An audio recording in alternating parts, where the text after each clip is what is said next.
दुसरा अध्याय 46वा श्लोक।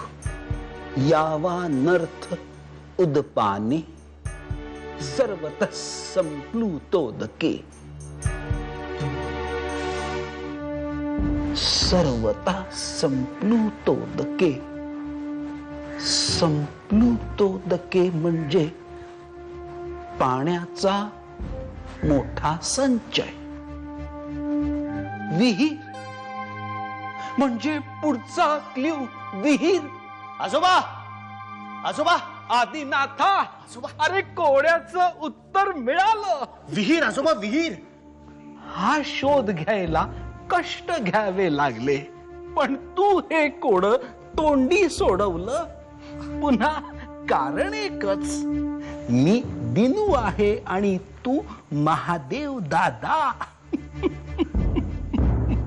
आजोबा पण अजून शुभ्राचं कोड सुटलेलं नाहीये। या विहिरीत पुढचा संकेत मिळण्याची शक्यता आहे। काय सांगताय काय मालक? अरे म्हणून मला वाटलं आदिनाथ इथे आला असेल। आदिनाथ, ए आदिनाथा। मालक आतमध्येच असेल कुठेतरी, मी त्याला शोधून आणतो। जा, अरे आदी, ए आदी। परवानगी न मागता आत कसे आलात? नाही म्हणजे मी आपण कृपया इथून बाहेर गेलात तरच बरं होईल। नाही जातो मी, आपल्या आदिनाथला शोधायला आलो होतो। कोण आदिनाथ?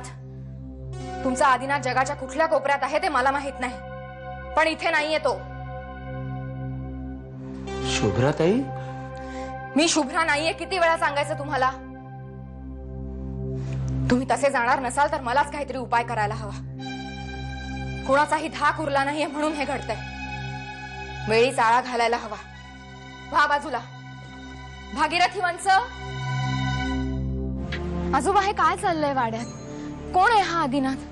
मगाशी तो माणूस सुद्धा आदिनाथलाच शोधत होता। मालक, हा मालक अख्खा वाडा शोधला, कुठेच नाही हो आदी। आदिनाथला नव्हे, महादेवला शोधतोय। काय? आम्ही सगळे महादेवला शोधतो आहोत। अगं म्हणजे हे पुन्हा गेले?